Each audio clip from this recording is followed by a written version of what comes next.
Hello friends, welcome to best cooking. நாம் இன்றைக்கி என்ன டிஷ் செய்ய போகிறோன்னா கோதுமை ஹல்வா எப்படி செய்கிறது தான் பார்க்க போகிறோம். இது எப்படி செய்கிறதுன்னு வாங்க வீடியோக்குள்ளே போகலாம். ஃபர்ஸ்ட் ஆஃப் ஆல் நம்ம ஒரு கிளாஸில் கோதுமை எடுத்துடலாம் ஃப்ரெண்ட்ஸ். அந்த கோதுமையை ஒரு பாத்திரத்தில் போட்டுடலாம். அதுக்கப்புறமா அதை ஊற வச்சிடலாம் ஃப்ரெண்ட்ஸ். கொஞ்சம் தண்ணி போட்டு 8 மணி நேரத்துக்கு நல்லா ஊற வைக்கணும். 8 மணி நேரம் முடிஞ்சிட்ட அப்புறமா நம்ம அந்த கோதுமையை மிக்ஸி ஜாரில் போட்டுடலாம்.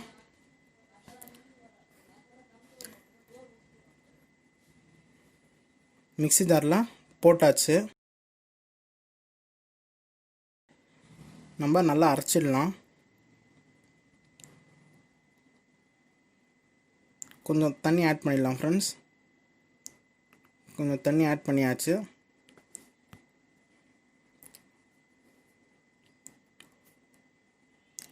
நல்லா அரைக்கணும் ஃப்ரெண்ட்ஸ். நல்லா நைஸாக இருக்கணும். ஓகே, நல்லா அரைச்சாச்சு. இது எடுத்து வச்சிடலாம் ஃப்ரெண்ட்ஸ். அதுக்கப்புறமா நம்ம ஒரு பாத்திரத்தில் அந்த கோதுமை பாலை வடிகட்டிடலாம் ஃப்ரெண்ட்ஸ். ஓகேங்களா, நல்லா வடிகட்டிடலாம். அப்போ தான் அதில் இருக்க பால்லாம் வரும். ஓகேங்களா, நல்லா வடிகட்டியாச்சு. பாருங்கள் ஃப்ரெண்ட்ஸ், இதுதான் கோதுமை பால். ஸோ இந்த கோதுமை பாலை 8 மணி நேரத்துக்கு நம்ம ஒரு சைடாக வச்சிடலாம் ஃப்ரெண்ட்ஸ். இந்த கோதுமை பாலை 8 மணி நேரத்துக்கு அப்புறமா இந்த மாதிரி ஆகிடும் அந்த கோதுமை பால். நம்ம என்ன பண்ணணும்னா, அந்த தண்ணி இருக்குது பாருங்கள், மேலே இருக்க தண்ணி, அது அது தனியாக எடுத்துடணும். க்ளீனாக மேலே இருக்க தண்ணியை. ஓகேங்களா, மேலே இருக்க தண்ணியை அப்படியே மெதுவாக எடுத்துடலாம். ஏன்னா கீழே தான் அந்த கோதுமை பால் இருக்கும். அதுதான் நம்மளுக்கு தேவை. மேலே இருக்கிறது தேவையில்லை. வருது பாருங்கள் ஃப்ரெண்ட்ஸ், இதுதான் நம்மளுக்கு தேவை. மேலே இருக்கிறது கொஞ்சம் வேஸ்ட்டு. அதனால நம்ம மேலே இருக்கிற தண்ணியை எடுத்துகிட்டு கோதுமை பால் பாருங்கள் ரெடி ஆயிடுச்சு. இதுதான் கோதுமை பால். இப்போ நம்ம என்ன பண்ணோன்னா, ஒரு பெரிய பாத்திரம் ஸ்டவ் மேலே வச்சிடலாம்.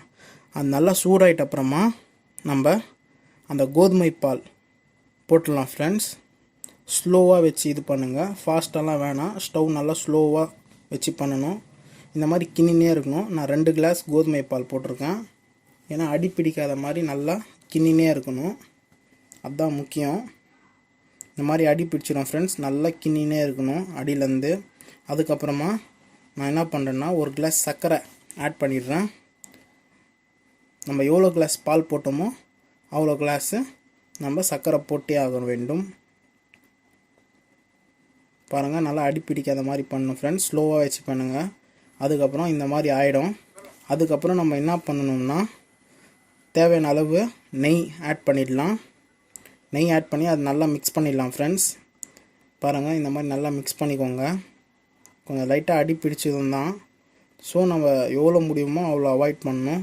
அதுக்கப்புறமா நம்ம கேசரி பவுடர் ஆட் பண்ணிடலாம். கொஞ்சம் தண்ணியோடு சேர்த்து மிக்ஸ் பண்ணி இப்போ அது நல்லா மிக்ஸ் பண்ணிடலாம். அதுக்கப்புறமா சர்க்கரை ஆட் பண்ணிடலாம். நான் 1 கிளாஸ் சர்க்கரை தான் போட்டிருந்தேன். இப்போ 1 கிளாஸ் சர்க்கரை போட்டேன். அதுவும் நல்லா மிக்ஸ் பண்ணிடலாம் அந்த ஹல்வாவோட. பாருங்கள் ஃப்ரெண்ட்ஸ், நல்லா மிக்ஸ் பண்ணியாச்சு. ஸ்லோவாக வச்சே பண்ணுங்கள், ஃபாஸ்ட்டாக வச்சு பண்ணாதீங்க. ஓகேங்களா, ரெடி ஆகிடுச்சு. இப்போ நான் இன்னும் கொஞ்சம் நெய் ஆட் பண்ணிடுறேன் தேவையான அளவு. ஏன்னா நெய் போட்டால் கொஞ்சம் டேஸ்ட்டாக இருக்கும்னு சொல்லி தான் நெய் ஆட் பண்ணுறோம். நெய் எவ்வளோ ஆட் பண்ணுறோமோ அவ்வளோ டேஸ்ட்டாக இருக்கும். இப்போ அதுவும் நல்லா மிக்ஸ் பண்ணிடலாம். ஓகே, நல்லா மிக்ஸ் பண்ணியாச்சு. ஓகே, ரெடி ஆகிடுச்சு. இப்போது நம்ம இது ஒரு சைடாக வச்சிடலாம். அதுக்கப்புறமா இன்னொரு சைடு ஒரு 2 டீஸ்பூன் அளவு கொஞ்சோண்டு தண்ணி ஆட் பண்ணிக்கலாம் ஃப்ரெண்ட்ஸ். அதுக்கப்புறமா சர்க்கரை ஆட் பண்ணிடலாம் தேவையான அளவு. இது ஷீரா செய்கிறதுக்காக ஃப்ரெண்ட்ஸ். குலாப் ஜாமுனுக்கு செய்வாங்களா அந்த மாதிரி ஷீரா செய்கிறதுக்கு. ஓகேங்களா, இது நல்லா வந்து சூடாயிட்டு நல்லா கம்பி பதத்தில் இருக்கணும். அந்த ஒரு ப்ரொப்போர்ஷன் வர வரைக்கும் நல்லா வெயிட் பண்ணணும் ஃப்ரெண்ட்ஸ். நல்லா கம்பி பதத்துக்கு வரணும், அது வரைக்கும் வெயிட் பண்ணி ஆகணும். நல்லா வந்துடுச்சு. அதுக்கப்புறம் நம்ம எடுத்து இதில் ஆட் பண்ணிடலாம். ஸ்லோவாக வச்சுக்கோங்க, ஸ்லோவாக வச்சு பண்ணணும். ஆட் பண்ணியாச்சு. இப்போது நல்லா அதை நல்லா மிக்ஸ் பண்ணிடலாம் ஃப்ரெண்ட்ஸ். ஓகேங்களா, நல்லா மிக்ஸ் பண்ணிடலாம். பாருங்கள் பாருங்கள், ஹல்வா ப்ரொப்போர்ஷனுக்கு வந்துச்சு.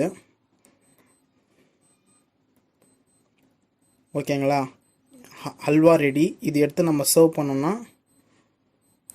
சுவையான கோதுமை ஹல்வா ரெடி. இது ஒரு டிஃப்ரெண்ட் மெத்தடில் செஞ்சது. இந்த டிஷ் உங்கள் ஃபேமிலி மெம்பர்ஸ்க்கு எல்லாருக்கும் ரொம்ப பிடிக்கும்.